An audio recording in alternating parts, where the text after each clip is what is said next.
Hello student, मैं हूं अरशद खान और आज हम 11वीं क्लास की फिजिक्स प्रारंभ करेंगे। 11वीं क्लास की भौतिक विज्ञान को प्रारंभ करने से पहले हम विज्ञान के बारे में थोड़ी जानकारी प्राप्त करेंगे। तो विज्ञान संस्कृत भाषा का शब्द है जिसे हम दो भागों में तोड़ सकते हैं, वी प्लस ज्ञान, जिसका शाब्दिक अर्थ होता है ज्ञान सहित। विज्ञान के लिए प्रयुक्त अंग्रेजी का शब्द साइंस लैटिन शब्द साइंसिया या सिंटिया से उत्पन्न हुआ है, जिसका अर्थ होता है टू नो अर्थात जानना। तो आप कह सकते हैं कि जानकारी प्राप्त करना ही विज्ञान है। और हमें यहाँ ये भी जानना जरूरी है कि विज्ञान में हम जानकारी किस तरह से प्राप्त करते हैं। तो विज्ञान में किसी भी घटना के बारे में क्रमागत रूप से और संपूर्ण ज्ञान अर्जित किया जाता है।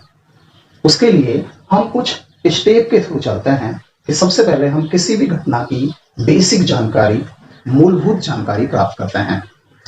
फिर उस जानकारी को विस्तृत करते हैं, उसका विस्तार करते हैं, उसे एक्सप्लोर करते हैं। अगर उस घटना के ऊपर संभव हो तो कुछ प्रयोग करते हैं, एक्सपेरिमेंट करते हैं। उन प्रयोगों के आधार पर कुछ कंक्लूजन, रिजल्ट, निष्कर्ष निकालते हैं। उन निष्कर्ष और परिणामों के आधार पर थ्योरी, सिद्धांत, प्रिंसिपल, नियम बनाते हैं उस घटना से संबंधित।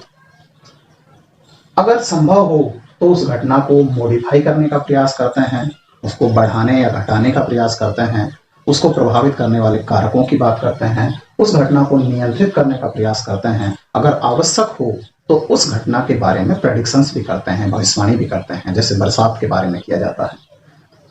तो विज्ञान के अंदर ज्ञान प्राप्त करने का क्रम क्या है? किसी भी घटना को क्रमागत रूप से संपूर्ण अध्ययन करना इसका प्रक्रम है। अब हमें यहाँ ये भी जानना जरूरी है कि विज्ञान और ज्ञान में क्या अंतर है।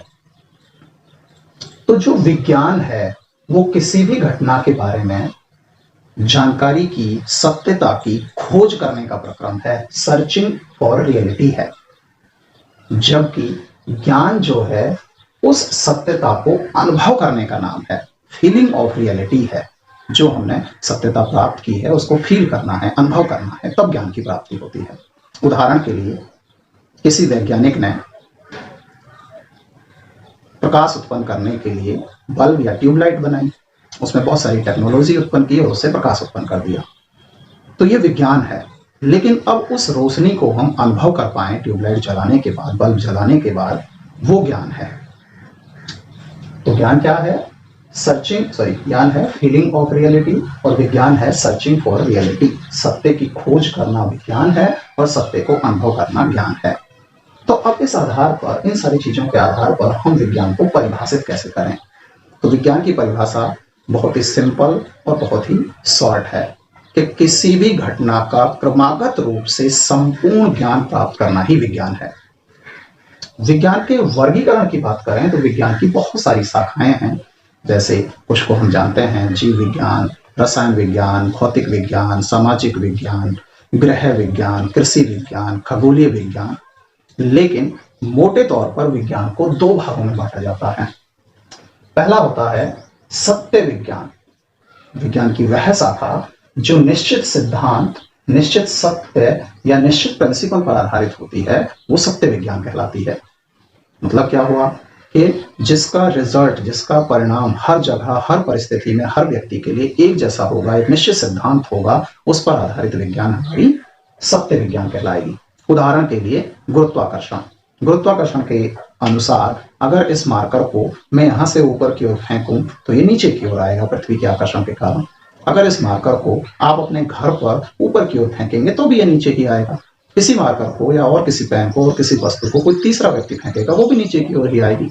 उसको किसी अलग समय किया जाएगा, मैं अभी फेंक रहा हूं, कोई 10 दिन बाद फेंकेगा, किसी ने 10 दिन पहले फेंका था, तो समय, परिस्थिति, स्थान, इन सब से इस रिजल्ट पर कोई फर्क नहीं पड़ता। ये पेन हमेशा नीचे की ओर ही आएगा। और ऐसे सिद्धांत, नियत निष्कर्षों पर आधारित जो विज्ञान होती है वो होती है सत्य विज्ञान, जिसे हम जनरल साइंस भी कह देते हैं। सेकंड है छद्म विज्ञान।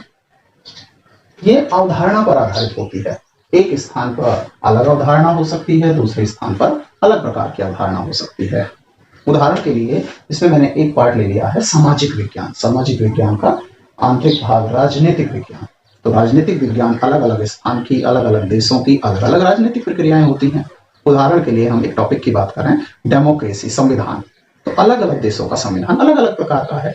हर व्यक्ति पर हर किसी का संविधान लागू नहीं होता है। भारत के व्यक्ति पर भारत का संविधान लागू होता है, अमेरिका के व्यक्ति पर अमेरिका का संविधान लागू होता है। भारत का संविधान अलग प्रकार का है, अमेरिका का संविधान अलग प्रकार का है। तो ये अवधारणा पर आधारित होती है। हर जगह वो, हर परिस्थिति में वो चीज सत्य एक जैसा नहीं होता है। तो ये कहलाती है हमारी छद्म विज्ञान। हमें यहाँ पर मुख्यतः सत्य विज्ञान को पढ़ना है। तो हम अपनी इस विज्ञान को मुख्यतः 3 ब्रांचों में वर्गीकृत कर सकते हैं। पहला है जीव विज्ञान, जिसे हम अंग्रेजी में बायोलॉजी कहते हैं। ये जो बायोलॉजी शब्द है, ये 2 शब्दों से मिलकर बना है, बायोस प्लस लॉगस। बायोस का अर्थ होता है लाइफ और लॉगस का अर्थ होता है स्टडी, यानी कि सत्य विज्ञान की वह शाखा जिसमें लिविंग ऑब्जेक्ट के बारे में, उनके जीवन का अध्ययन किया जाता है, वो हमारी जीव विज्ञान कहलाती है। रसायन विज्ञान, केमिस्ट्री, इसके बारे में कई थ्योरीज हैं, लेकिन मैं मुख्यतः 2 चीजों की बात करूंगा यहाँ। एक, इस केमिस्ट्री शब्द का जनरेशन माना जाता है केमिया शब्द से, और केमिया का अर्थ होता है सीक्रेट ऑफ गोल्ड, सोने का रहस्य। बहुमूल्य धातुओं के बारे में पढ़ना प्रारंभ करना केमिस्ट्री का मुख्य उद्देश्य है। सेकंड, ऐसा भी माना जाता है कि मिस्र के अंदर एक धनाढ्य समुदाय था, जहां वो रहता था, उस धरती में बहुमूल्य धातुएं निकलती थी, जैसे सोना चांदी। उस समुदाय को खैम कहा जाता था। वहां से वर्ड धीरे धीरे व्युत्पन्न होते हुए बना कैम, और वहां से अब धीरे धीरे फिर वर्ड निर्मित हो गया केमिस्ट्री। और भी कई धारणाएं इसके बारे में विकसित हैं। हम बात करते हैं अपने मुख्य सब्जेक्ट की, और वो है भौतिक विज्ञान, जो हमें अगली क्लासेस से कंटिन्यू करना है, लेकिन यहाँ उसके बारे में बेसिक जानना है। तो भौतिक विज्ञान भौतिक जगत के बारे में, जो हम प्रकृति में देख रहे हैं, उन सब चीजों के बारे में है, जिसमें मुख्य चीजें नॉन लिविंग होती हैं। बायोलॉजी के अंदर लिविंग चीजों के बारे में अध्ययन किया जाता है, जबकि भौतिक विज्ञान के अंदर नॉन लिविंग के बारे में किया जाता है। और लिविंग और नॉन लिविंग मिलकर ही संपूर्ण सत्य विज्ञान को निर्मित करते हैं। तो भौतिक विज्ञान के लिए प्रयुक्त अंग्रेजी का शब्द फिजिक्स ग्रीक शब्द फोसिस या फ्यूसिस से उत्पन्न हुआ है, जिसका तात्पर्य होता है नेचर, यानी कि प्रकृति। अतः प्रकृति तथा प्रकृति के नियमों का अध्ययन करना ही भौतिक विज्ञान है। हम भौतिक विज्ञान को एक मुख्य तरीके से भी परिभाषित कर सकते हैं, जो बहुत ज्यादा इंपॉर्टेंट है, और उसे हम अगली क्लास में पुनः डिस्कस करेंगे। तो हम कह सकते हैं कि द्रव्य यानी कि मैटर, ऊर्जा तथा इनके आपसी संबंध को समझाने वाला विज्ञान, एक्सप्लेन करने वाला विज्ञान ही भौतिक विज्ञान है। तो अगर हम इस क्लास का कंक्लूजन निकालें तो विज्ञान क्या है?